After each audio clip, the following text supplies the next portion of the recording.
Bueno, siguiendo, ya. Bueno, siguiendo una vista posterior inicial, ¿no? Podemos ver mejor las columnas, si puede haber una inclinación, ¿no? O una escoliosis.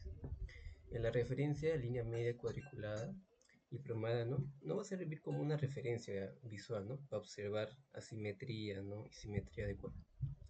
Después la lateralización se mide en centímetros desde la línea plomada, ¿no?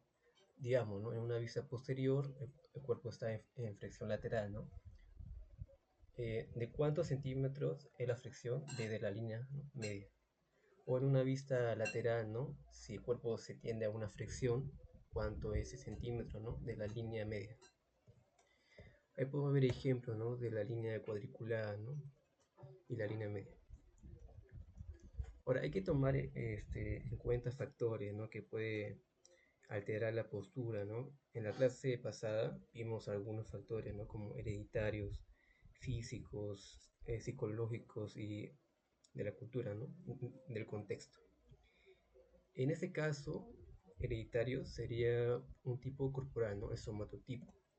Tenemos tres: ectomorfo, endomorfo y mesomorfo. Y cómo esto puede variar, ¿no? En la postura. Por ejemplo, ¿no? El ectomorfo son personas delgadas, extremidades largas y poca masa muscular. Son muy flexibles, son muy móviles. Y esto puede originar una inestabilidad postural. Otro ejemplo sería en los endomorfos, ¿no? Son cuerpos anchos, mayor acumulación de grasa. Una persona puede ser obesa más fácilmente, ¿no? Y eso puede generar cargas adicionales en las articulaciones como rodilla y cadera, ¿no? Ahora, en el procedimiento para la evaluación segmentaria, de igual manera, el modelo postural, puntos de referencias antropométricos, pliegues anatómicos y compensatorios, también comparativa entre segmentos, es más minucioso, a ver si una cadera está más elevada que la otra, ¿no? Si un hombro está descendido, esa comparativa, ¿no? De cada miembro. Y maniobras especiales, ¿no? Que se puede hacer. Un cuadro, ¿no? Viendo la diferencia, ¿no? De general y segmentaria. En la general mira el cuerpo como un todo, ¿no? En la segmentaria se enfoca en una región específica. Detecta patrones posturales globales en general y segmentaria analiza detalles y causas locales. En la general, útil para ver desalineaciones grandes, ¿no? Como una escoliosis bien marcada, ¿no? Y en la segmentaria, útil para ver compensaciones o causas locales. Ahora, en la segmentaria hay plano, ¿no? Vista posterior, en el plano coronal. ¿Qué podemos ver? En la cabeza, la inclinación de oreja a hombro, ¿no? A ver si está inclinado la cabeza, la acercación de la oreja con el hombro, ¿no? La rotación, ¿no? Del pabellón auricular. Si vemos en una vista posterior que se nota más la oreja derecha, podemos decir, ¿no? Que la cabeza está rotada hacia la derecha. Y también la rama mandibular, ¿no? También a nivel de hombros, la simetría de la masa muscular, ¿no? Si hay más masa en el parte derecho o izquierdo, ¿no? Las escápulas como referencia de la 2 a la séptima costilla, ¿no? La espina debe ser a la tercera dorsal, borde interno 5 centímetros de la apófisis spinosas, ¿no? Y podemos ver también si la escápula está alada, ¿no? O simétrica, o simétricas. En la lateralización, si es menor a 2 centímetros leve, ¿no? Si es de 2 a 5 es moderado y si es mayor a 5 es acentuada, ¿no? Nos referimos cuando hay una flexión lateral, ¿no? En una vista anterior, bueno, ahí tenemos ejemplos, ¿no? Acá podemos ver en el chico que su cabeza, ¿no? Se ve como que está rotada a la derecha un poco, inclinada. Y en sus hombros, el izquierdo se ve más subido, ¿no? Y en su escápula están como muy abducidas, ¿no? Muy separadas.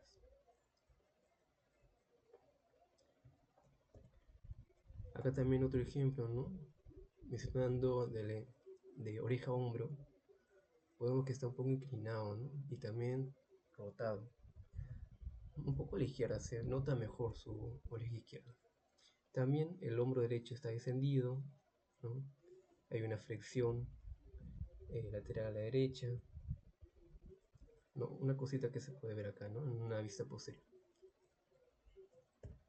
Ahora, en la vista anterior, ¿qué se puede ver?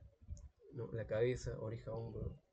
De igual manera, el pabellón auricular, la rama mandibular, la horizontalidad de los ojos, ¿no? Si la persona está con flexión de cabeza o en extensión, sus ojos no están paralelos al suelo. Ahora, a nivel de hombros y simetría de igual manera, ¿no? Trapecio, fosa clavicular, la clavícula si está más elevada, más descendida, ¿no? Nivel de las testillas y la línea alba, ¿no? Si está recto o está desviado, ¿no? A un lado u otro. Acá hay ejemplos, ¿no? A ver. A ver estos ejemplos. En este chico podemos ver que su línea media, que debe ser verde, no está alineada con su línea, ¿no? Puedo ver que su hombro izquierdo está más elevado, que la espina ilíaca anterior superior derecha está más elevada ligeramente, y su línea alba se tiende un poco a la izquierda, ¿no? No está recto. O en este caso, podemos ver que su cabeza está rotada, ¿no? Se ve mejor su oreja izquierda. Además, su tetilla izquierda está más descendida, ¿no? Ahí también podemos ver la longitud de los brazos, si están paralelos, ¿no? O uno está más elevado que otro. También el hombro derecho está más elevado. Ahora, hay que también poner atención en la simetría del ángulo de talle, ¿no? La alineación rectilínea de los cuerpos vertebrales, la simetría del tronco, el nivel de la espina posterior superior, sería un descenso, ¿no? La altura de la pelvis, si es escoliosis, acortamiento de los miembros inferiores, ¿no? O debilidad del glúteo medio, que se puede probar, ¿no? Con una maniobra especial, que es la tren del Lemburgo. Ahí puedo ver una persona, ¿no? Que su ángulo de talle, a ver, izquierdo está disminuido, ¿no? Y aumentó el derecho. Además que no está alineado, ¿no? Su alineación rectilínea de los cuerpos vertebrales no está alineada. Tampoco hay simetría. Y como que está inclinado, ¿no? A la izquierda. Ahora, en una vista posterior se ve mejor, ¿no? La escoliosis. En primer lugar, ¿qué es, no? La palabra escoliosis deriva del griego escolio, que significa curvatura. Es una deformidad de la columna que se conoce de tiempos remotos, ¿no? Bueno, se puede mencionar de Hipócrates, ¿no? En su Corpus Hippocratum, pero fue Galeno quien acuñó la palabra sifosis, lordosis y escoliosis, ¿no? Ahora, actualmente es una deformidad de la columna vertebral en 3 dimensiones, en plano sagital, coronal y horizontal. El plano coronal excede de 10 grados y en desplazamiento lateral del cuerpo vertebral cruza la línea media y regularmente se acompaña de un grado de rotación. Ahora, hay que también tomar en cuenta que la escoliosis no es un diagnóstico ni una enfermedad, sino una alteración estructural. Es un signo objetivo que se puede medir clínicamente, ¿no? Y si no supera los 10 grados, no se puede llamar escoliosis, solamente una alteración de la columna. Ahora, tampoco se puede confundir con la rotoesclerosis, ¿no? Llamar escoliosis a la rotoesclerosis es decir lo mismo. Ahora, tipos según su origen. Hay estructuradas que son generalmente idiopátricas, ¿no? Además hay varias causas. Componente rotacional no se corrigen cambios de posición, de tronco ni de cúbitos, pérdida de flexibilidad. Entonces, esto no es postural. En cambio, las no estructuradas son funcionales, flexibles, desaparecen con la extensión lateral, flexión de tronco y de cúbito, ¿no? Entonces, este sí es postural. Y también secundaria a discrepancia del miembro inferior. Es una diferencia de la longitud, ¿no? De los miembros. Y también secundaria a dolor por compresión radicular. Significa que el paciente adopta una postura anormal para aliviar el dolor. Ahora acá tenemos imágenes, ¿no? Que se puede decir que pues estructuradas o no estructuradas, ¿no? Faltaría ver la historia clínica, ¿no? La examinación, que es importante, ¿no? La de abajo sí es no estructurada de tipo neuromuscular, ¿ok? Y la de arriba puede ser más postural, ¿no? Ahora, en la etiología hay varias causas, ¿no? Tenemos la idiopática, ¿no? Que es, no se encuentra una causa específica que explique el desarrollo de la deformidad. Tiene tres categorías basándose en la edad. Hay infantil de 0 a 3 años, juvenil de 4 a 9, de adolescente a partir de los 10 años, ¿no? Y es la forma más común, ¿no? De 80 a 85% de los casos. Y regularmente es un diagnóstico de exclusión, ¿no? Ahora, en la congénita se presenta con malformaciones espinales y torácicas. Puede corresponder a defectos en la función, por ejemplo, hemivértebras, segmentación, por ejemplo, barras unilaterales o mixtas. Esto sucede en la organogénesis, ¿no? Cuando se forma un feto. Ahí puedo ver ejemplos, ¿no? La A es la hemivértebras, la B de mariposa y la C es Simbroki. Y la D es de barras unilaterales. Ahora, en la neuromuscular, es la deformidad de la escoliosis. Ocurre en pacientes con patología de origen neurológico o musculoesquelético. Obviamente va a haber un desbalance muscular, ¿no? Y la consecuencia, pérdida de control del tronco. Por ejemplo, ¿no? Tenemos la mielomeningocele, la distrofia muscular, la parálisis cerebral y las simetrías, ¿no? De la longitud de las extremidades pélvicas, ¿no? Un ejemplo, que tenemos una niña, ¿no? Que tiene escoliosis neuromuscular.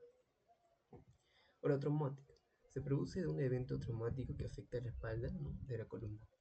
Por ejemplo, un impacto, ¿no? Vas en un carro, te chocan la espalda, ¿no? O caídas o lesiones deportivas. La metabólica nos referimos, ¿no? que son consecuencias de enfermedades metabólicas que afectan la estructura, ¿no? De la calidad de los huesos. Por ejemplo, el raquitismo en niños, la osteoporosis, la osteomalacia en adultos, ¿no? Ahora, signos clínicos, puede ver que hay una protrusión anterior, ¿ok? De las costillas de un lado o de una escápula. Ese sería más la rotación, ¿no? Se va a hacer. Diferencia de altura de las caderas, ¿no? Hombros o pliegue glúteos, uno más elevado, uno más descendido. La cabeza no está centrada con respecto a la cadera, ¿no? Puede ser que la escoliosis le haga a la persona una flexión lateral y la cabeza no está alineada, ¿no? Con las caderas y de pie. El espacio, cuando una persona está en bípedo, el espacio entre el brazo y el tronco es mayor en un lado con el otro, ¿no? Al agacharse hacia adelante con las piernas estiradas hasta que la espalda quede horizontal. Un lado está más alto o abultado que el otro. Eso se puede hacer, ¿no? Con el test de Adams, que uno que otro ya habrá escuchado, ¿no? En su rotación. Que hay una jiba, ¿no? Que aparece. En la clasificación hay dos. Antiguamente usaba la escala de Kink. Valora la escoliosis idiopática. Hay 5 tipos de curvas y la severidad determina, ¿no? Con el ángulo de Cobb. Bueno, no se usa, hay desventajas, ¿no? Que solamente el perfil sagital no se incluye en la evaluación. Actualmente se usa la escala de Link, ¿no? Basada en los registros radiográficos tomados en 2 planos, ¿no? Tanto sagital y frontal. Hay 6 curvas, ¿no? Podemos ver acá, ¿no? De tipo escoliosis con el ángulo de Cobb, que son leve de 10 a 24, moderado de 24 a 50 y mayor a 50 era. Y también en un plano sagital podemos ver, ¿no? Si es menor de 10, hipocifosis, 10 a 40, normocifosis, y mayor a 40, la hipercifosis, ¿no? Bueno, acá tenemos la tabla de Link, se usa actualmente, ¿no? Si alguien lo quiere ver, ¿no? Vamos a subir la PPTs más adelante, ¿no? En una vista lateral, en un plano sagital, ¿qué podemos ver, no? Desplazamiento corporal anterior o posterior, la cabeza, ¿no? Si está en flexión o extensión, la referencia del mentón, hombros, ¿no? Antepulsión o retropulsión, los cuerpos vertebrales, si hay una curva fisiológica o hay una curva exagerada, ¿no? En la cervical, si hay una lordosis, mentón adelantado, mentón cerca del cuello. Dorsal, si hay una hipercifosis o una hipocifosis. En el tórax podemos ver depresiones, prominencias, simetrías, ¿no? Y en los brazos, respecto al tronco, si están paralelos o anteriorizados o posteriorizados. Las causas son multifactoriales, ¿no? Deficiencias visuales, malos hábitos, hiperlaxitud, etc., ¿no? Ahora, en la espalda redondeada y una hipercifosis, ¿no? Toracolumbar y una inclinación pélvica. Esto nos genera también una retroversión, ¿no? ¿Okay? Eso se debe a que los abdominales y los isquiotibiales están acortados y los erectores espinales, ¿no?, de la espalda están debilitados. Sucede más en personas sedentarias. Ahora, espalda plana, no hay curvas, ¿no? Mínima inclinación pélvica, flexión lumbar y retroversión con extensión coxofemoral. En la flexión lumbar, la columna lumbar pierde su curvatura natural, ¿no?, y entra en una flexión constante. Ahora, la hipolordosis, podemos ver que abdominales y glúteos fuertes con isquiotibiales elongados aumentan la retroversión pélvica, ¿no? Eso se debe a que el cuerpo trata, ¿no?, de reubicar el centro de gravedad generando una cifosis, ¿no? Y los flexores de la cadera, no, ahora, la hiperlordosis, conversada con hipercifosis, proyección anterior de cabeza y hombros, abdominales débiles, retracción paravertebrales y flexores de la cadera.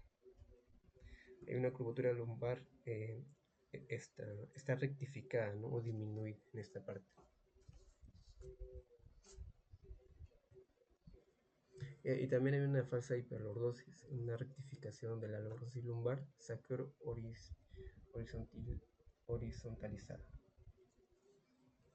Ahora, en los procedimientos para la evaluación segmentaria del miembro inferior, de igual manera, el modelo postural, podemos ver la longitud de los miembros inferiores, si hay una disminución o aumento, comparativa, ¿no? Podemos ver el volumen, punto de referencia, pliegues anatómicos, compensatorios, tamaño, volumen y simetría, ¿no?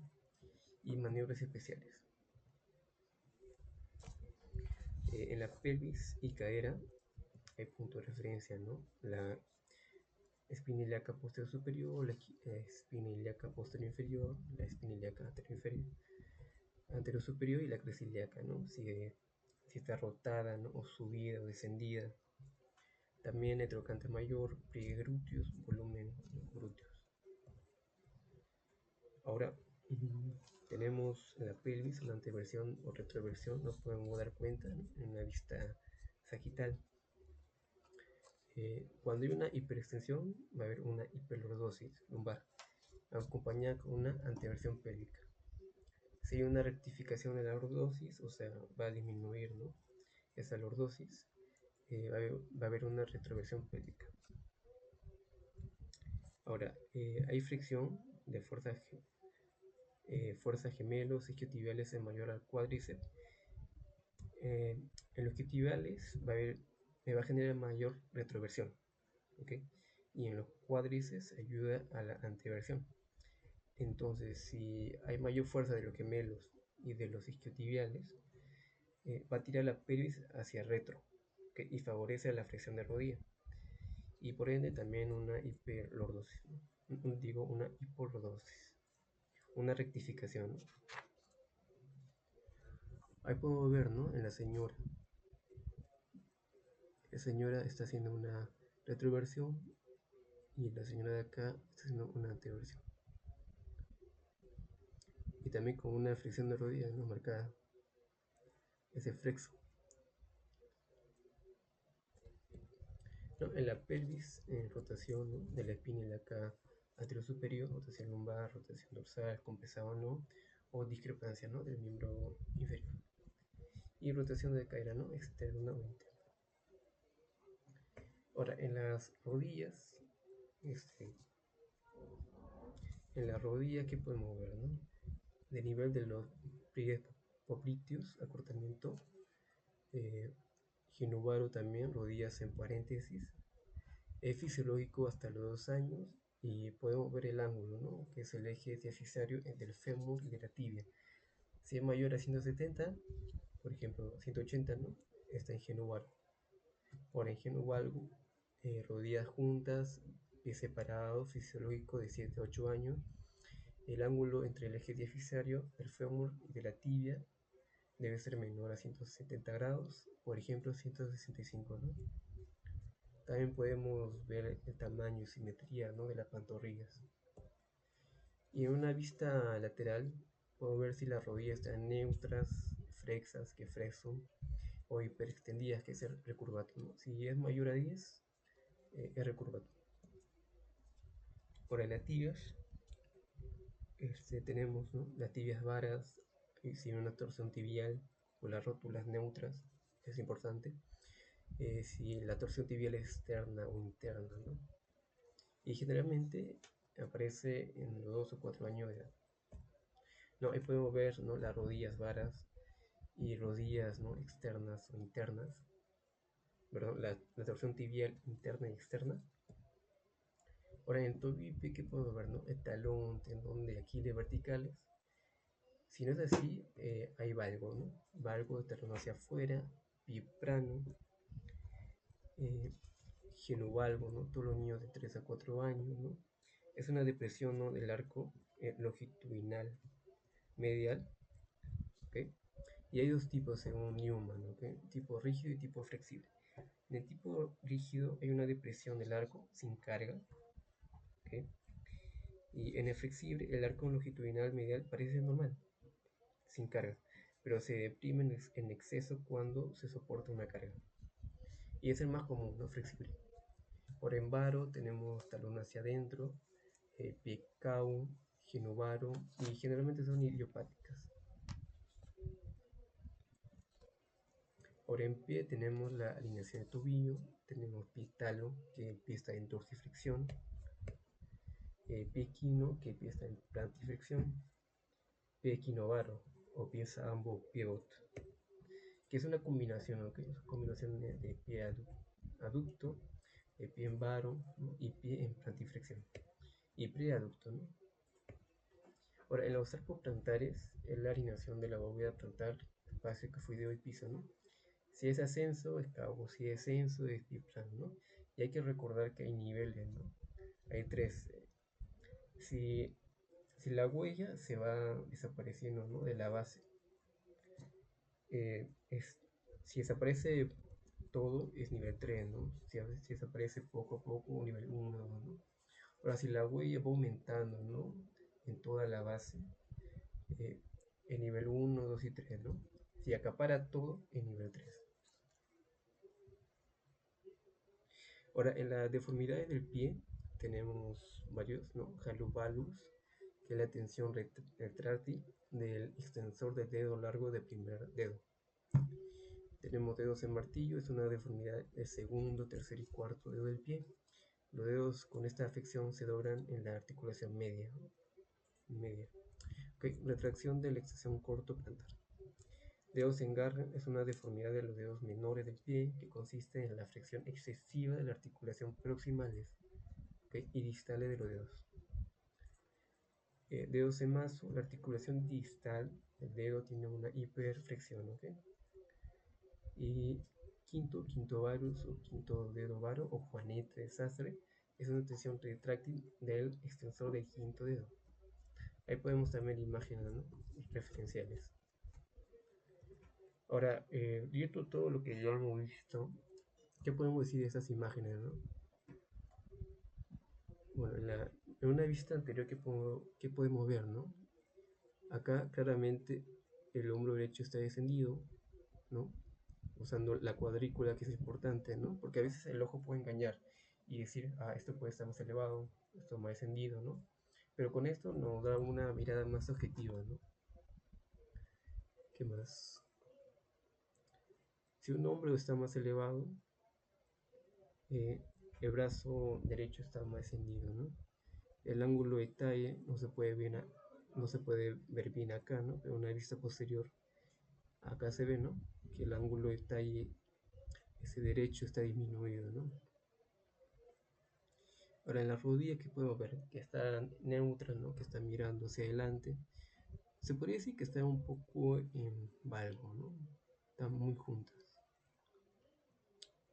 ¿Qué más? Hay una vista posterior, ¿no? Hay confirmado, ¿no? Que el hombro izquierdo está elevado, ¿no? El ángulo de talle acá es menor. Pie popliteos acá igual altura, ¿no? El talón y tobillo están rectos aparentemente, ¿no?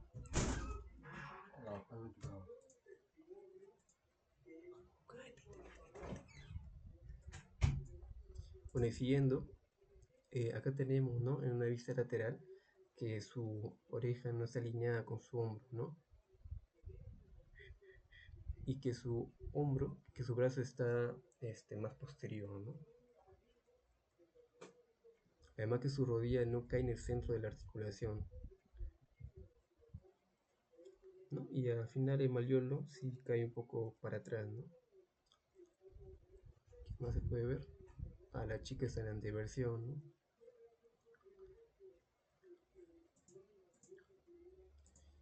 Y bueno, eso es todo, ¿no? Esa es la fuente que usaba, ¿no? Y gracias. ¿Alguien tiene una duda, ¿no? De los puntos que tomó?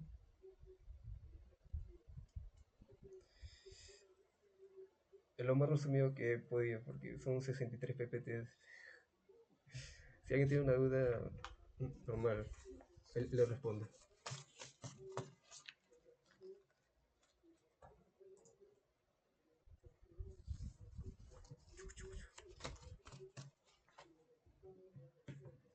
Nadie tiene duda, ¿no? Seguramente en el quiz iban a sacar 20.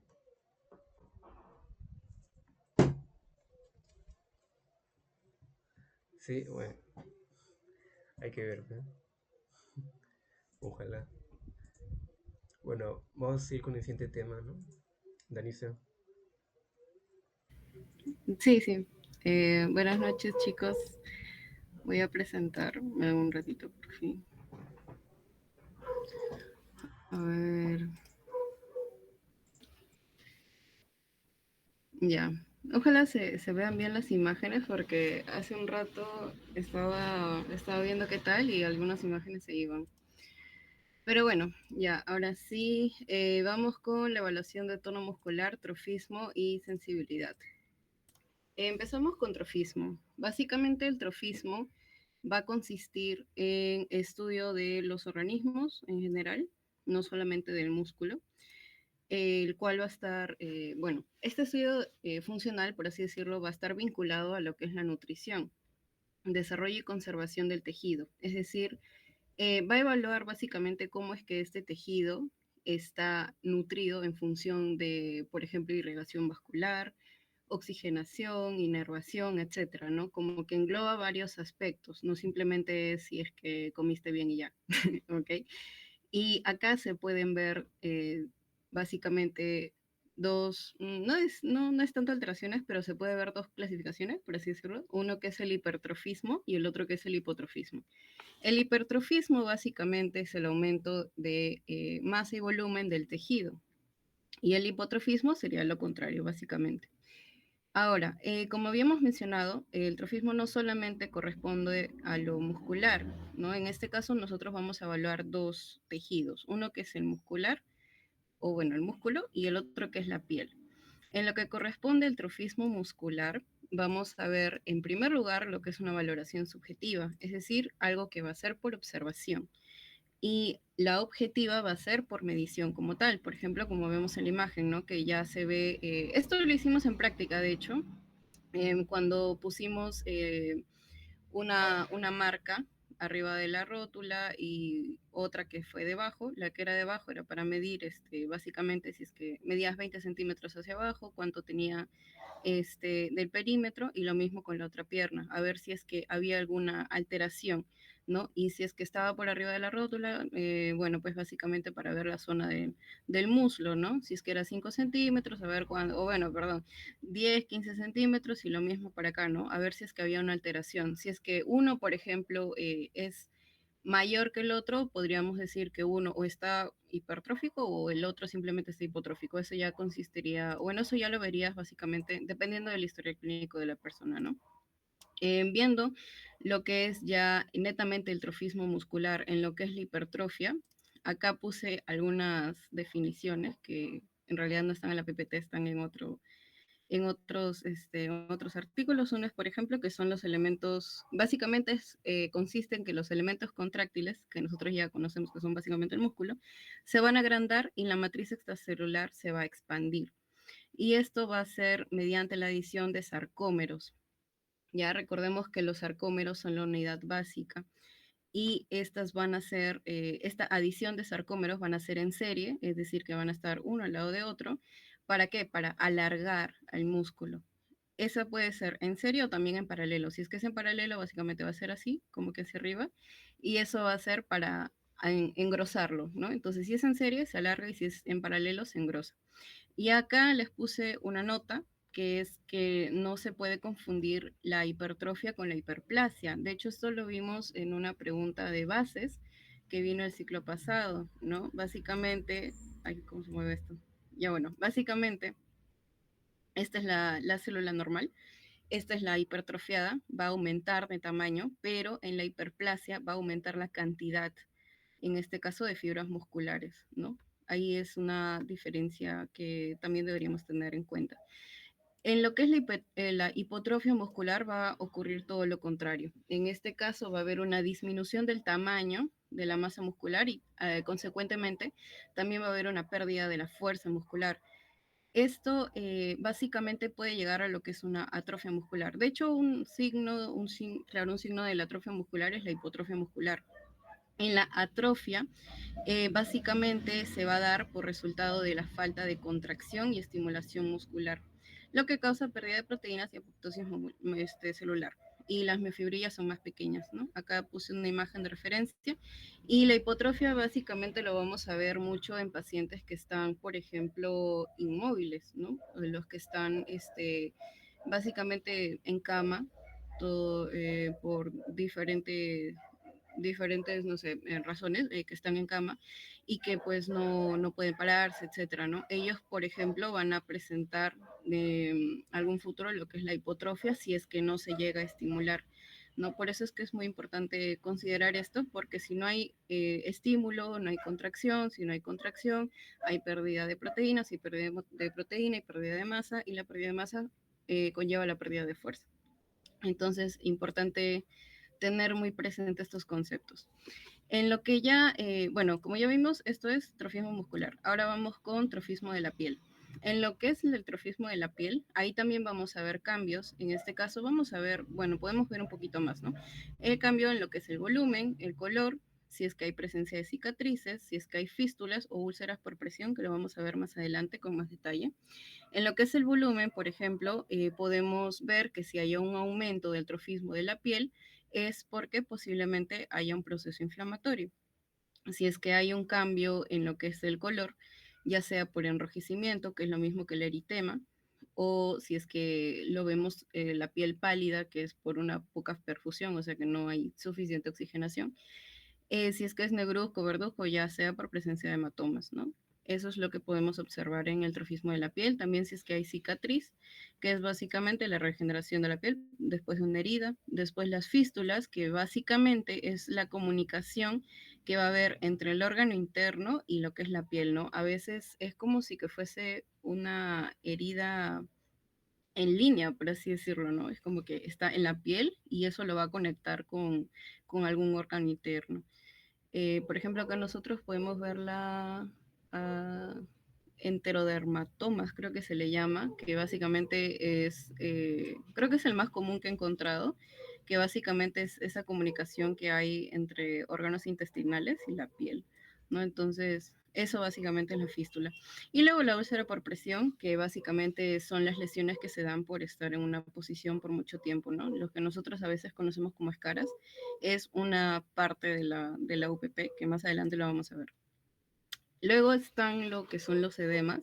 Los edemas básicamente va a ser la acumulación de líquido en espacio extracelular y también cavidades del organismo. Acá puse un ejemplo con imagen. Por ejemplo, esto es una piel normal y esto ya es con edema. ¿No? Básicamente todo este líquido va a estar en el líquido extracelular acá. Y también se puede encontrar en cavidades, como ya lo mencionamos. Y básicamente acá nosotros también vimos, ay, perdón, también vimos el término anasarca. El término anasarca, o también llamado el paciente anasarca, es básicamente cuando este paciente tiene una falla sistémica generalizada, ¿no? Y vemos, por ejemplo, estas hinchazones, ya lo vemos en todo el cuerpo como tal, ¿no? Entonces, básicamente es por eso, ¿no? Porque ya es generalizado. Normalmente los edemas son más localizados, por así decirlo. En lo que son los edemas, vamos a medir esta intensidad por la escala de Godet. Ese va a ser también llamado el signo de fobia. Y eso, bueno, pues ya lo vemos en la siguiente PPT. También vemos lo que es la temperatura. En este caso, si es que hay si es que hay calor, rubor, dolor, es porque es un proceso inflamatorio. Pero también hay posibilidad de que sea no inflamatorio. La consistencia, si es que es dura, puede ser por un linfedema, y si es que es blando, puede ser por una falla renal. La sensibilidad también tenemos que medirlo, si es que es doloroso o si es indoloro, si es que es elástico o no es elástico, si es que hay elasticidad, lo más probable es que sea inflamatorio. Y bueno, pues otras cosas que también podemos ver en los edemas son, por ejemplo, si es que hay presencia de cianosis, eritemas, palidez, piel lisa, brillante o arrugada. Ahora, vemos lo que es el signo de la fobia o Godet. Básicamente vamos a ver esta valoración por cruces. Bueno, la encuesta es por la valoración por cruces, ¿no? Si es que es un cruce, ya, son 4 cruces, ya. El mínimo es un cruce y el máximo son 4 cruces. El mínimo básicamente va a indicar que es una fobia ligera, es decir, que cuando tú presionas con la piel, y por ejemplo, acá hay estas medidas son referenciales en realidad, ¿no? Pero si es que ves una ligera presión nada más y desaparece rápido, entonces es un cruce. Si es que ves que ya es un poquito más profundo y desaparece dentro de 10, 15 segundos, entonces 2 cruces. Si es que ya es un poquito más profundo de lo normal, por así decirlo, y dura bastante, dura más de un minuto, entonces son 3 cruces. Y en el caso de que sea muy profunda la presión, entonces, y encima, no sé, demora entre 2 a 5 minutos, entonces son 4 cruces, ¿no? Y la forma de escribirlo, por así decirlo, qué tanto salió en lo que es el signo de la fobia, es así. Edema, por ejemplo, en la mano izquierda, edema en la mano izquierda, 2 cruces de 4, ¿no? Así se coloca básicamente. Luego vemos lo que es las úlceras por presión, ¿no? Las lesiones que se daban por estar en una posición. Por ejemplo, estos se dan más que todo en los pacientes que están en cama, ¿no? Todo el día, por ejemplo, los que están en UCI, por ejemplo, están todo el tiempo en cama. Y a ellos, por ejemplo, el hecho de tener esa presión en una superficie les va a generar heridas. Y estas heridas, pues, se pueden medir en grados, y esas son ya las úlceras por presión. Entonces, aquí se van a medir en 4 grados. El primer grado básicamente va a ser un enrojecimiento, ¿no? Los eritemas. Estos enrojecimientos en realidad solamente afectan la parte más superficial de la piel. En el grado 2 ya se va a ver pues una pérdida ya parcial del grosor de la piel. Acá he puesto imágenes referenciales y incluso puede afectar lo que es ya la dermis como tal. Luego en el grado 3 vemos que ya hay una pérdida total del grosor de la piel. Puede haber también aparición de necrosis y también de tejido subcutáneo. Y en el grado 4 ya es una pérdida total del grosor de la piel, hay destrucción masiva, necrosis, daño también en músculo, huesos y elementos de sostén. Esto ya en las imágenes también hemos visto Incluso hay una imagen, ya creo que la puse acá, que es una imagen un poquito más explícita, ¿no? Porque acá creo que sí se llega a ver el hueso. Entonces, básicamente esos son los grados, ¿no? Que pueden ser el más básico, que son los eritemas, y luego el grado 4 que es ya la pérdida total, ¿no? Después tenemos lo que es el tono muscular. Ya dejando de lado todo lo que es el trofismo, vamos al tono muscular. El tono muscular, como nosotros ya sabemos, es el estado de precontracción muscular, es la resistencia que tiene el músculo ante compresión o estiramiento. Ahora, ¿por qué es importante conocer el tono muscular? Porque vamos a ver nosotros bastante lo que es la espasticidad, incluso en lo que es, por ejemplo, los pacientes con parálisis cerebral. eh, Creo que, no recuerdo muy bien la cifra, pero en un artículo vi que incluso hasta el 90% bueno, 90, vamos a ponerlo un poco menos, porque no recuerdo la cifra exacta, pero sí era más del 60% que presentaban espasticidad. Podría decir incluso 90, solamente que no lo recuerdo muy bien. Pero la espasticidad sí es algo que vamos a ver, probablemente vayamos a ver bastante si es que nos vamos hacia ese campo, ¿no? En el tono muscular básicamente vamos a ver lo que es la hipotonía y la hipertonía, ¿no? Lo que es la espasticidad como tal es básicamente pacientes hipertónicos, ¿no? Hay una tonicidad bastante marcada y esto básicamente se va a deber por el aumento de la sensibilidad a la velocidad del estiramiento. ¿Esto qué quiere decir? Que mientras, por ejemplo, tú estás con tu brazo extendido, ¿ya? Es más, ahorita lo pueden extender, ¿ya? Si es que tú lo flexionas lentamente, o incluso el mismo fisioterapeuta lo flexiona él solito, se podría decir que si llegas a flexionar el normal, ¿no? Pero si tú lo llegas a flexionar muy fuerte, entonces el músculo va a tener mayor resistencia, ¿no? Entonces a eso se refiere la sensibilidad a la velocidad de estiramiento. Cuanto más rápido hagas eso, más se va a resistir el músculo. Entonces, un ratito. Ay, no sé quién me está hablando. Ah, Gabo, no hables. Gracias. No, mentira. Ya. Entonces, básicamente a eso se refiere. ¿Ya?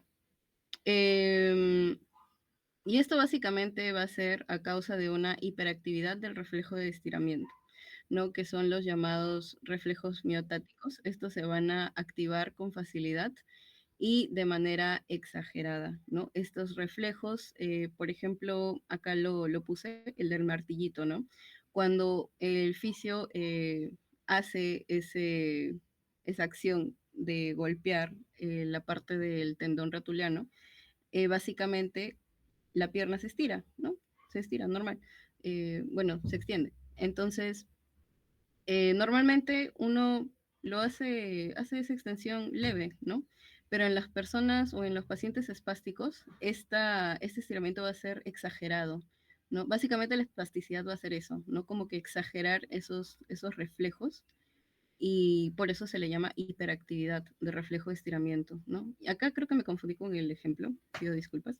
Era al revés, ¿no? Pasas de flexión a extensión, ¿no? Por ejemplo, el paciente, el fisio, agarra el brazo flexionado y lo estira, ¿no? Y cuanto más rápido estires el brazo, más se va a resistir el músculo. A eso se refiere.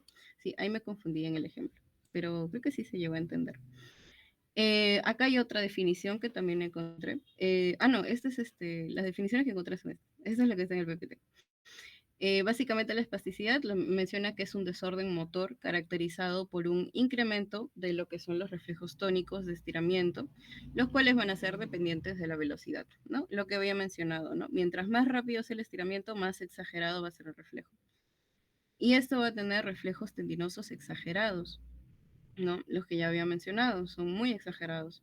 Y esto va a ser resultado de la hiperexcitabilidad del reflejo de estiramiento como un componente del síndrome de la neurona motora superior o de la motoneurona superior. Es decir, que va a haber un daño a nivel de la vía piramidal o incluso de la corteza, ¿no? Porque ahí se encuentra ya también la neurona motora superior, ¿no? De hecho, eso lo vamos a ver acá también, síndrome de la motoneurona superior. Y acá puse un ejemplito para que también se pueda entender. De hecho, es el mismo que le dicen, ¿no? Por ejemplo, vemos a un paciente post-ACV o accidente cerebrovascular con una hemiparesia derecha, ¿no? Por ejemplo, acá está, con una hemiparesia derecha. Y al momento de extenderle el codo derecho lentamente, no hay problema. Pero si es que se extiende rápido, se va a contraer de golpe. Eso es un signo de espasticidad. ¿No? Más adelante vamos a ver qué escalas se utilizan para poder medir esta espasticidad.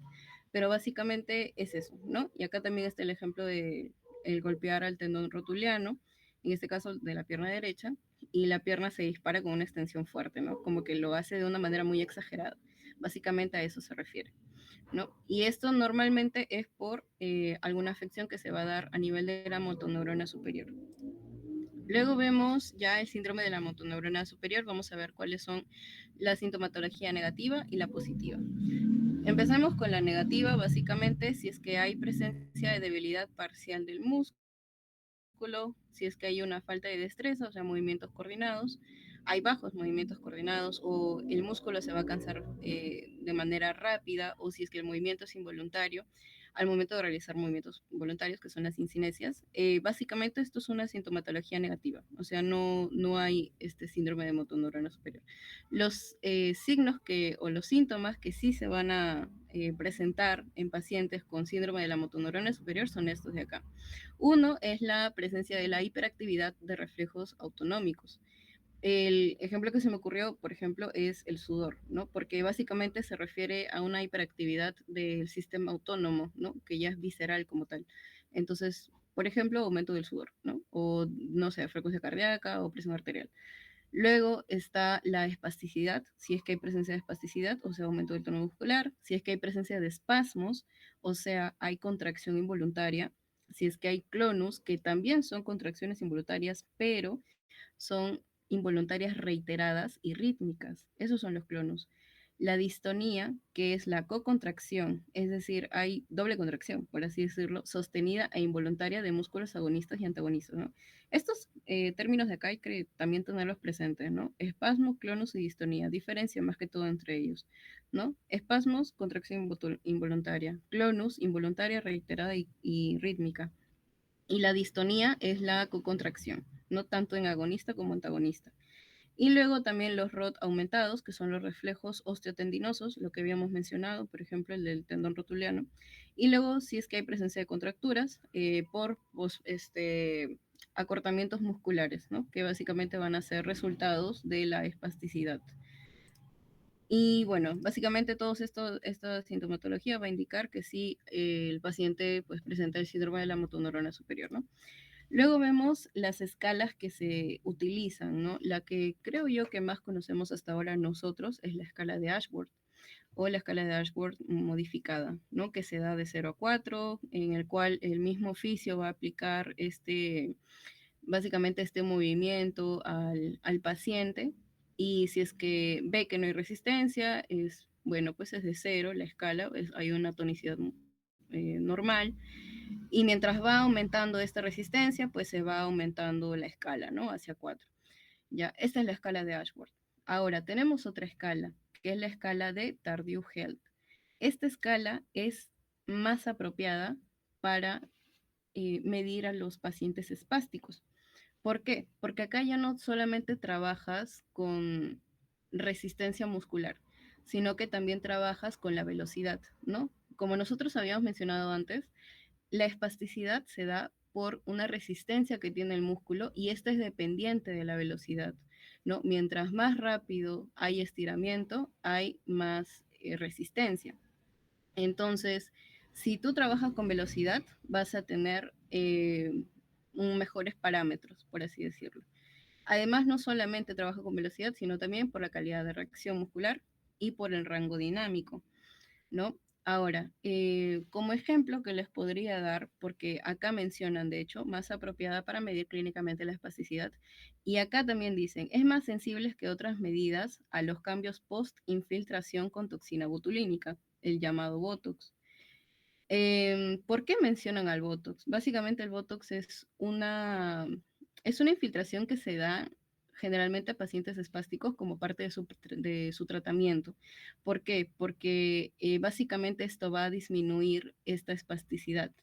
¿No? Puede ser una disminución parcial, ¿no? Es algo pequeño, pero que pueda darle una vida pues más funcional al paciente, ¿no? Entonces, los pacientes normalmente después de colocarle el Botox, esta escala varía, es decir, pueden tener mayores rangos de movimiento e incluso haciendo más velocidad, ¿no? Porque como ya habíamos mencionado, si tú haces este movimiento, por ejemplo, la flexión, no, de flexión a extensión, si haces este movimiento de una manera lenta, llega a hacer todo el rango de movimiento, todo el rango articular.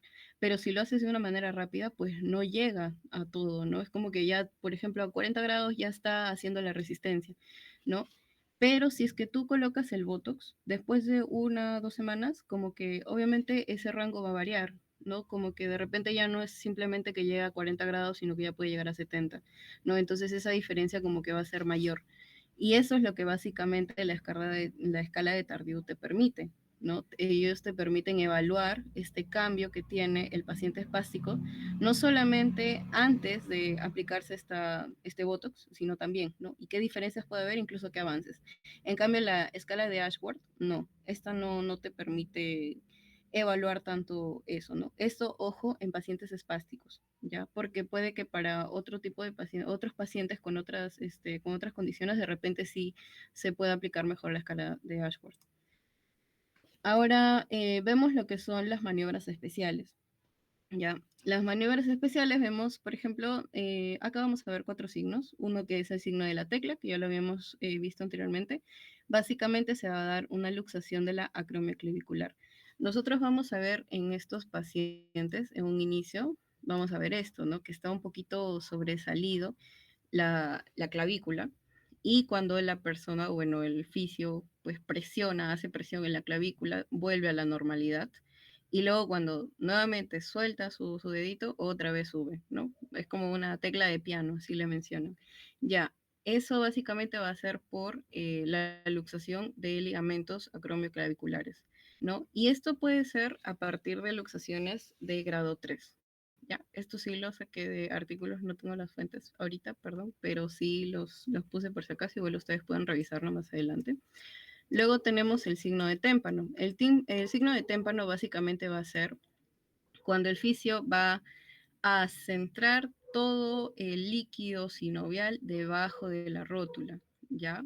Cuando se concentra todo ese líquido debajo de la rótula, el fisio va a empujar la rótula hacia abajo. Si es que esta rótula tiene un tope firme, es porque está todo bien.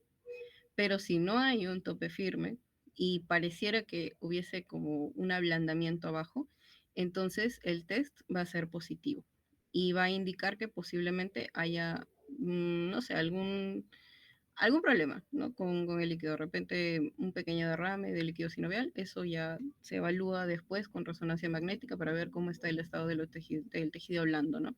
Pero básicamente en eso consiste el signo de témpano. El signo de bostezo básicamente se va a agarrar bueno, en un primer momento se va a tener la pierna totalmente extendida, ¿ya? El fisio va a agarrar la parte pues, más proximal de la pierna y luego la parte más distal y va a ejercer una fuerza hacia allá, ¿no? Como queriendo empujar la pierna.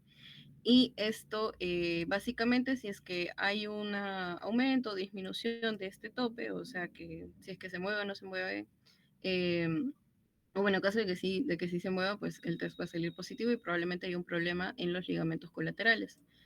Ya, ese es en un primer momento. En un segundo momento se va a flexionar levemente la rodilla y se va a hacer lo mismo, ¿no? Se va a aplicar esa fuerza. Y luego en un tercer momento ya se va a flexionar aún más, ¿no? Creo que esto es totalmente extendido. Este me parece que es a 45 grados la flexión y este es a 90 y se va aplicando este empuje, ¿no? Básicamente hacia la parte más proximal. ¿Y esto para qué? Para evaluar los ligamentos colaterales. En caso de que haya una laxitud o dismisión de tope, básicamente va a haber, bueno, el test va a ser positivo, ¿no? Esto es en lo que es la rodilla como tal, ¿no? También se puede aplicar este test en la muñeca o en el tobillo. Luego tenemos el signo de cajón. El signo de cajón básicamente va a evaluar ligamentos cruzados, ¿no? Ahí la diferencia. El de bostezo, colaterales. El de cajón, cruzados. Los de cruzados básicamente vamos a tener al fisio agarrando su brazo por la parte, bueno, vamos a ver la parte izquierda en la pantorrilla y la mano derecha hacia adelante de, bueno, básicamente estabilizando la rodilla, ¿no? Y acá el fisio va a aplicar una fuerza hacia adelante, como queriendo eh, jalar la tibia sobre el fémur. Y si es que se va esta tibia, o sea, si es que sí llega a generarse este desplazamiento, entonces el test va a ser positivo. ¿Y para qué? Para el ligamento cruzado anterior. Y en caso de que se aplique lo mismo hacia posterior y también haya un deslizamiento, entonces el test va a salir positivo para el ligamento cruzado posterior. Es decir, en este test, o sea, hacia adelante, si es que la pierna sí se va para adelante, significa que el ligamento cruzado anterior, pues obviamente está lesionado. Y si es que se empuja hacia posterior y también se mueve, significa que el ligamento cruzado posterior también está lesionado, ¿no? Básicamente en eso consiste estos signos. Y acá hay otros que nosotros también encontramos, que esto ya lo mencionó nuestro compañero Gabo, que es, por ejemplo, el genu recurvatum, que básicamente va a haber una hiperextensión mayor a 180 de lo que es la rodilla, ¿no? Se ve más o menos así. Otro que es la pseudoartrosis. La pseudoartrosis básicamente es cuando no se consolida una fractura y da esa sensación de que haya otra articulación. Algo así me ha mencionado la licenciada también ese día. Y básicamente se puede ver así, ¿no? Es básicamente cuando no hay una consolidación después de una fractura. Luego vemos el dorso de tenedor, también fractura en la parte de la muñeca y se ve de esta forma. Luego una rótula hipermóvil, ¿no? Por una baja estabilidad que hay de los músculos y de la rótula como tal, o puede ser también ligamentario, capsular, etc. Luego el signo de la charretera, en el cual va a haber una lesión a nivel de la cabeza del húmero y esto también se pueden dar por luxaciones ligamentarias, también de tipo 3. Y luego la escápula helada, ¿no? Que esto ya lo conocemos, que es básicamente por la debilidad del cerrato anterior. Luego vimos también lo que es la medición de miembros inferiores, ¿no? Básicamente algunos puntos que hemos visto es, por ejemplo, de ombligo a espina ilíaca anterosuperior, para ver si es que hay o no alguna rotación. Luego de trocánter a cóndilo femoral, luego de cabeza de peronea, malleolo externo, espina ilíaca anterosuperior a malleolo interno, ¿no? Esto para medición de miembros inferiores, eso ya lo pueden ver más adelante. Luego entramos ya dejando de lado tono, dejando de lado el trofismo, vamos a sensibilidad, ¿no? Que ya es lo último, pero es lo más complicado, creo yo, a comparación de los otros. En la sensibilidad básicamente vamos a ver que es la reacción que tiene la corteza cerebral ante los estímulos, ¿no? Los cuales van a ser llevados por las vías conductoras aferentes. Esto ya lo vimos también en anatomía, de hecho, no sé si recuerdan esta imagen que a muchos les trajo pesadillas, pues básicamente los vamos a tener que memorizar para poder entender varias, por ejemplo, afecciones a nivel de la médula, ¿no? Tenemos que tener muy presente estos de acá, lo que son las vías, las que son ascendentes, que son sensitivas, y las descendentes, que son motoras. Básicamente, la sensibilidad, pues obviamente va a ser por las vías ascendentes y que lleva un proceso de excitación paralela al proceso psíquico. Estas van a comprender sensaciones de los nervios sensitivos y sensoriales, ¿no? Como es el ojo, oído, olfato y gusto, ¿no? Básicamente va a ser esto, ¿no? Cuando la piel recibe el nervio, cuando la piel recibe el estímulo, se va hacia el nervio eferente, ¿no? Acá tenemos el ganglio dorsal, luego se va hacia lo que es la médula, acá puede haber una interneurona y luego el nervio eferente para lo que es ya el movimiento como tal, ¿no? Lo que es el músculo, o sea, excitabilidad del músculo. ¿No? Básicamente esta es la forma en que se puede producir este movimiento, por así decirlo, pero también vemos lo que son las vías a nivel de la médula, a nivel del bulbo raquídeo y luego va subiendo así hasta la corteza, ¿no? También tenemos tres términos que nos habían mencionado. Uno que es la anosmia, que básicamente va a ser la pérdida del olfato, la, la ageusia, que es la pérdida de gusto, y los acúfenos, que son la pérdida de audición, pero no es una pérdida total, me parece simplemente que es una pérdida, puede ser, creo que sí puede ser entre parcial a total de la audición y también puede presentarse lo que es el pitido, sí, el tinnitus. Luego vemos la clasificación de la sensibilidad. La clasificación, pues básicamente va a ser la superficial, profunda y la combinada, ¿no? Pero a este le vamos a agregar un par más, que es la interoceptiva y la exteroceptiva. La superficial, perdón, no, sí, es que acá está así, interoceptiva. Exteroceptiva es la superficial. Ya, esta básicamente va a tener tres, lo que es la táctil, térmica y la dolorosa, ¿no? Esta táctil puede ser epicrítica o protopática, o sea, fina o grosera. Luego en la profunda vamos a ver la sinestesia, palestesia, varestesia, barognosia, esto ya lo vamos a ver más adelante, y la combinada, pues básicamente va a haber una combinación en, bueno, simplemente va a ser mixta, ¿no? También vamos a ver más ejemplos más adelante. En la superficial, pues vamos a ver dos, como ya lo mencionamos, ¿no? Lo que es la táctil fina o la epicrítica, dolor y la temperatura, ¿no? Que el dolor y temperatura también nosotros lo hemos visto en su momento como la termoalgesia. Luego, este va a estar transmitida por el tracto espinotalámico contralateral consciente y, bueno, pues en estos vamos a encontrar lo que son los llamados dermatomas.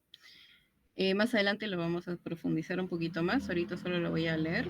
Luego en la profunda también vamos a ver lo que es la batiestesia, la palestesia, varestesia, barognosia. También vamos a ver más ejemplos más adelante.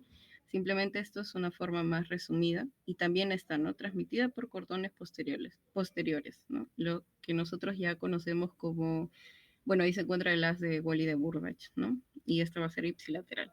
Luego la mixta combinada, en el cual vamos a encontrar la grafestesia, que es básicamente adivinar lo que uno está escribiendo en su mano, por ejemplo, ¿no? Mientras está con los ojos cerrados.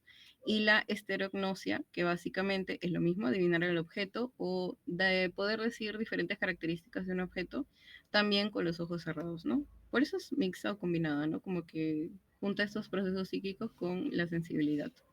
Luego tenemos la exteroceptiva y la interoceptiva. La exteroceptiva básicamente los cambios que puede, bueno, es poder tener conciencia de estos cambios al ambiente. Y la interoceptiva pues va a ser netamente visceral, ¿no? Ahí ya va a estar el sistema nervioso autónomo. Luego vemos, allá, vamos a ver de la superficial, vamos a ver a la epicrítica. Ya después vamos a ver la protopática y la termoalgésica.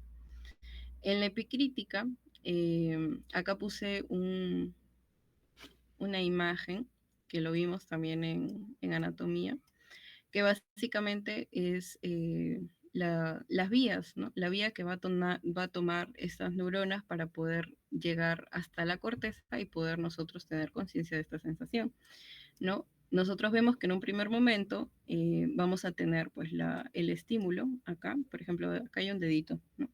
Vamos a tener este estímulo, este va a pasar hacia el ganglio espinal dorsal, ahí se va a encontrar el núcleo de nuestra primera neurona, luego va a ascender de la médula hasta el bulbo, y en el bulbo se va a encontrar los haces de Gracilis, bueno, de Gol y de Burbach, básicamente, ¿no? Que también es conocido el de Gol o Gracilis o Gracil y el de Burbach o cuneiforme. Ya, ahí va a ser una sinapsis con la segunda neurona.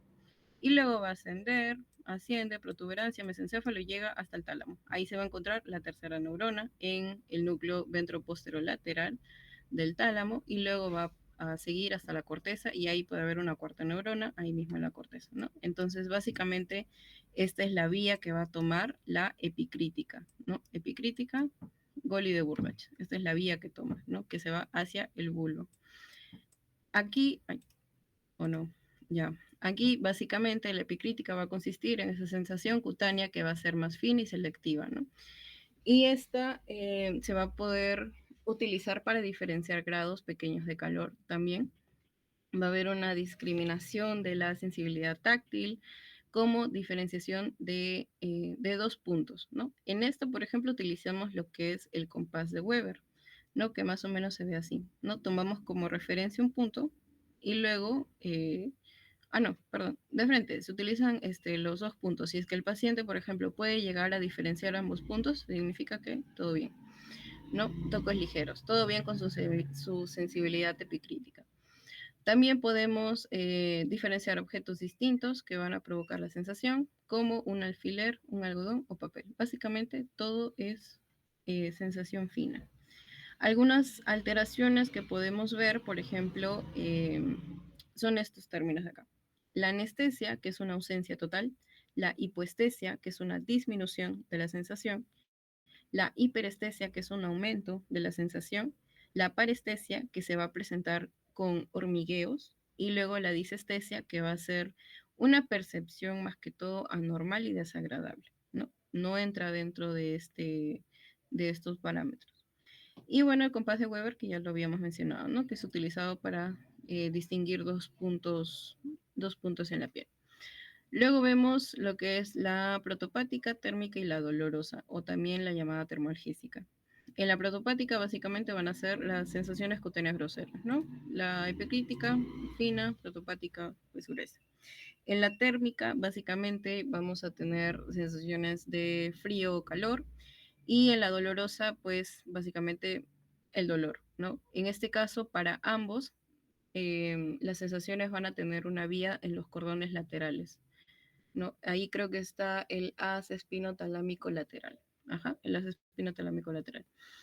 Y básicamente en la dolorosa vemos estos términos, que es la hiperalgesia, que es una exageración del dolor, la hipoalgesia, disminución del dolor, y la disestesia, que se va a presentar como ardor u hormigueo. Acá nosotros vamos a poder utilizar dos escalas para la medición del dolor. En este caso tenemos la EVA o la escala análoga visual, en el cual va a estar entre leve, moderada, intensa, del 0 al 10, del 0 que no presenta dolor hasta el máximo que es que sí presenta mucho dolor, un dolor que ya no es soportable. Luego vemos la escala de expresión facial. Esto también se puede utilizar, ¿no? Más o menos le preguntamos al paciente cómo o cuál es la cara que más lo representa, ¿no? Ante el dolor, ¿no? Y ellos ya con eso también pueden ver en qué niveles sienten ese dolor. Y luego tenemos la punta de una aguja. Básicamente, esta punta de aguja es atravesar una aguja eh, en seco, así le llaman en seco. ¿Por qué? Porque no se va a inyectar nada. Ya simplemente se coloca la aguja y esto con el fin de destruir, bueno, acá le mencionan como puntos gatillo miofaciales. Ya son básicamente esos puntos en donde está muy contracturado el músculo y básicamente se le llama miofaciales, no porque estén en la cara, yo me había confundido, pero miofaciales se refiere a mio por el músculo y faciales por las fascias. ¿Ya? Entonces, básicamente es la parte más contracturada, se coloca esta aguja y esta aguja pues va a ser en seco, es decir, no se va a inyectar nada, simplemente es como una manera de poder descontracturar esta zona, ¿no? Luego tenemos la sensibilidad profunda, ¿no? Las que vimos hace un momento son las superficiales, ahora vemos las profundas. Acá vamos a ver, por ejemplo, de hecho, de acá van a salir varias preguntas en el quizzes, así que en esta parte sí traten de memorizar un poquito más. Tenemos en primer lugar la batiestesia. En este caso nosotros, la batiestesia va a ser esta sensibilidad articular y muscular. Es decir, el paciente va a tener muy presente qué tipo de movimientos se están realizando, ¿no? Por ejemplo, aquí el paciente está con los ojos vendados y aquí la fisio está aplicando una dorsiflexión de la muñeca, ¿no? Y se le pide al paciente realizar el mismo movimiento, pero con su otra mano. Y en caso de que lo realice de manera correcta, significa que sí está bien esta sensibilidad, ¿no? Entonces sí presenta bien la batiestesia. En caso de que no pueda realizar el mismo movimiento o él no sepa si se está haciendo una flexión o una extensión, entonces hay un problema en la batiestesia. Luego vemos la barognosia, en el cual va a haber un reconocimiento del peso. ¿ya? Básicamente la persona puede sentir diferencia de pesos. A ver, ya estoy siendo muy explícita con los ejemplos. Pero imaginemos que se coloca, o bueno, simplemente puede diferenciar el peso, ¿no? Imaginemos que estás, no sé, en el gimnasio y tienes una pesita de 2 kilos y una pesita de 4 kilos, pero tú no sabes, ¿no? Simplemente nosotros agarramos eso y se lo damos al paciente y él puede diferenciar ese peso, ¿no? Pero en caso de que no pueda diferenciarlo, pues entonces hay un problema con la vergnosia. Y luego tenemos la palestesia. La palestesia va a ser esta sensibilidad a la vibración, el cual se va a dar mediante un diapasón. Ya, esto de acá también muy presente, chicos, la palestesia. Y luego tenemos la varestesia, que va a ser sensibilidad a la presión, ¿no? Acá vemos, por ejemplo, el fisio presionando acá el abdomen del paciente y él, en caso de que sí pueda sentir esta presión, pues está todo bien. Pero hay algunos que o no sienten muy bien la presión o lo sienten de una manera muy exagerada, ¿no? Entonces ahí podría haber una alteración de la varestesia. Y la forma de medir esto es, por ejemplo, en lo que es la batistesia se coloca por número de aciertos versus el número de intentos, ¿no? Por ejemplo, de 5 intentos, por ejemplo, acertó 3 o acertó 2, ¿no? Entonces, función de eso se puede medir lo que es la batistesia, ¿no? Y también lo mismo con los otros ejemplos. Ahora vamos con los dermatomas. Los dermatomas son 29, son 7 cervicales, 12 torácicas, 5 lumbares y 5 sacras. Aquí lo puse así, ¿ya? Por ejemplo, para cervicales, lo coloqué solamente los cervicales de acá y torácicos, bueno, de paso que estaba acá. Para los lumbares también y los sacros también, ¿no? ¿Por qué? Porque es una manera de poder tenerlo mejor visualizado, ¿no? Porque si es que tú tienes una lista de todos los dermatomas, como que es un poquito más complicado. Ojito que aquí no hay C1, ¿no? En cervicales no hay C1 y tampoco hay coxigio, ¿ya? Solamente hay hasta el quinto sacro. Por eso es que son 29 dermatomas. Las imágenes que tomé de referencia son estos de acá, ¿ya? Este es el clásico que nosotros vemos, el del Netter, ¿no?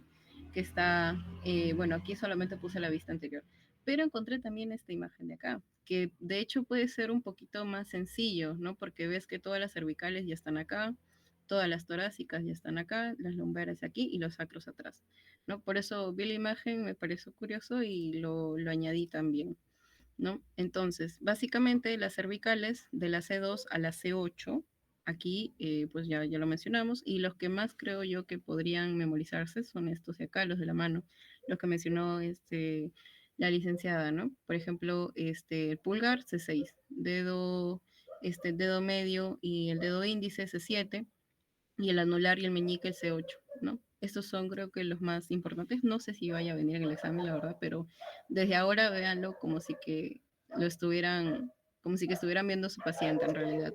Ya no, creo yo que ahorita a estas alturas ya no nos importa mucho si aprobamos el examen o no, sino que sepamos hacer qué hacer cuando tengamos un paciente al frente. Creo que eso es lo más importante ahora, aunque también aprobar. Ya no hay que engañarnos. Pero bueno, básicamente esto, ¿no? Por ejemplo, en esta vista no vemos tanto al C2, pero en esta vista sí, ¿no? Acá está la protuberancia occipital, el C3, que es la fosa supraclavicular, el C4 se ve muy bien que está en la acromioclavicular, el C5 en la cara lateral del antebrazo, aquí está, bueno, el antebrazo está acá. Luego el C6, lo mencionamos, el pulgar, parcialmente también el índice, aquí sí se encuentra en el índice parcialmente. Luego el C7, dedo medio, C8, anular y el meñique. Y en las torácicas, bueno, también, ¿no? Lo mismo, ahí ya lo van viendo después. Incluso acá, estos de acá, esto es espacio intercostal, si es que ven el EI, ¿no? El T5 justo coincide y entre T7 y T9 también coinciden los espacios intercostales. Luego en los lumbares, bueno, pues también vamos a ver aquí el L1 hasta el L5, ya eso ya lo revisan después, el sacro también. Y esta, bueno, pues ya la imagen en general, ¿no?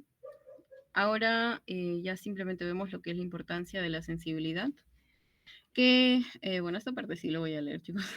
Básicamente es importante nosotros conocer esta sensibilidad porque en el diagnóstico nosotros nos vamos a ver, bueno, nos vamos a interesar mucho en lo que son las sensaciones percibidas por la conciencia, ¿no? Por ejemplo, para ya las pruebas que ya hemos visto, ¿no? De que se vendan los ojos y que haga el mismo movimiento que nosotros, etcétera, ¿no? Luego, la evaluación va a ser esencial para la correcta identificación de signos y síntomas del paciente y así poder determinar el tratamiento. El diagnóstico topográfico y cualitativo de las afecciones nerviosas periféricas y centrales. Aquí, por ejemplo, tener muy presente lo que son los dermatomas, ¿no? Y más adelante, creo que en la siguiente diapo, no sé si acá, pero vamos a ver también los miotomas, ¿no? Haya, ojito, diferencia. Dermatomas es básicamente la piel que está inervada por un nervio raquídeo, por así decirlo, ¿no? Que en este caso es el C2, ¿no? Y el miotoma ya no es la piel inervada por ese nervio, sino el músculo o el grupo muscular que está inervado por también el mismo nervio raquídeo, ¿no? Básicamente esa es la diferencia. Dermatoma, piel, miotoma, músculo. Listo. Luego tenemos que ya diagnóstico topográfico, lo que ya había mencionado, también es importante para lo que es la evaluación de la recuperación, también la determinación de un déficit muscular, si es que hay déficit muscular, claro que obviamente nosotros vamos a saber a través de la sensibilidad del paciente. Luego la orientación y seguimiento de la reeducación sensitiva, ¿no? Si es que, por ejemplo, acá creo que el clásico es, por ejemplo, si es que no sé, es que más se me ocurren los pacientes pediátricos, ¿no? Los niñitos que suelen tener mucha sensibilidad, por ejemplo, a los sonidos, ¿no? Nosotros podemos aplicar esta reeducación sensitiva, ¿no? Es como que paulatinamente vamos a lograr que el niño ya no reaccione de una manera exagerada ante los sonidos, ¿no? ¿Por qué? Porque vamos aplicando, bueno, pues ya el plan de tratamiento para ir viendo qué tipo de estímulos darle y poder calmar todo eso, ¿no? La reeducación sensitiva básicamente refiere a eso. Las condiciones del examen, básicamente, buena atención del paciente. Bueno, aquí sí entra un poco en duda, porque dice paciente no debe ver lo que hace el explorador. En parte puede ser y en parte no, porque por ejemplo con la variestesia, la licenciada sí mencionó que era importante que nosotros primero enseñemos al paciente cómo debe realizar el ejercicio y ya después que lo haga él solo, ¿no? Entonces creo que esto depende. Luego, el estudio de la sensibilidad fatiga rápidamente al paciente. Bueno, también hay que ver, hay que tomar en consideración esto. Si es que lo fatiga rápidamente, pues no es lo ideal, ¿no?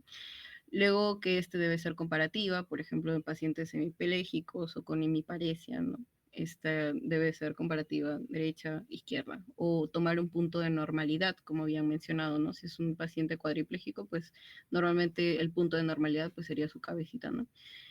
Luego debe ser sistemática, objetiva, secuencial y simétrica, ¿no? Objetiva, pues también podríamos basarnos mucho en pruebas complementarias, ¿no? Lo que nosotros ya hemos visto, ¿no? Pruebas de imágenes. Luego, en alteraciones del sistema nervioso central, debe ser alterna y nunca simultánea. Y luego vemos los tipos de dolor. El dolor puede ser irradiado, referido, agudo, crónico, fantasma, dolor sordo, ya bueno. El irradiado básicamente pues irritación de una raíz. El referido pues va a ser visceral o muscular en una zona cutánea distante. El agudo pues puede ser punzante. El crónico difuso. El fantasma pues en pacientes normalmente amputados. El dolor sordo va a ser leve pero va a ser continuo. La alodinia, que va a ser un estímulo que normalmente no causa dolor. Una persona normal no causa, ese estímulo no causa dolor, sin embargo, estos pacientes sí. Creo que había una pregunta referente a esto. Ojito con eso también. La hiperalgesia, que va a haber una sensibilidad excesiva al dolor. El neurálgico, que va a ser punzante. Y el neurítico, que va a ser básicamente debido a una inflamación, ¿no? Después tenemos, acá sí son los miotomas. Ya miren, acá sí no pueden tomar mucho en consideración los dermatomas. Lo he puesto porque ya no teníamos imágenes. Pero los miotomas es más que todo el grupo muscular, como les mencioné, ¿no? Por ejemplo, aquí sí tomé en consideración el dermatoma porque pues por aquí estaba el C5, que justo va a hacer, va a inervar a lo que es el bíceps braquial. Luego el C6 para los extensores de la muñeca, bueno, pero eso se ve más en posterior. Luego el C7 en el extensores del codo para el tríceps. El C8 para el dedo medio, ¿no? Que también se va a ver, bueno, si es flexor, hacia adelante. Luego vemos lo mismo para los, bueno, Acá solamente mencionaron el T1, pero también van a estar los torácicos, los lumbares y el sacro. Y listo. Eso es todo, chicos. Ahora sí, no coloqué mis fuentes, perdónenme. Es que, estaba chico palada. Ya bueno. Eso es todo, chicos. Ahora sí. Ya, antes de pasar al quiz, quería mencionarles algo adicional. Que bueno, básicamente, si es que ustedes también desean realizar estos repasitos, no sé si lo habrán mencionado en la primera expo, porque justo cuando Tati terminó su expo, yo salí un ratito, pero sí, en caso de que ustedes quieran también realizar estos repasos, normal nos pueden avisar. Creo que aquí todos estamos también para enseñar. También si es que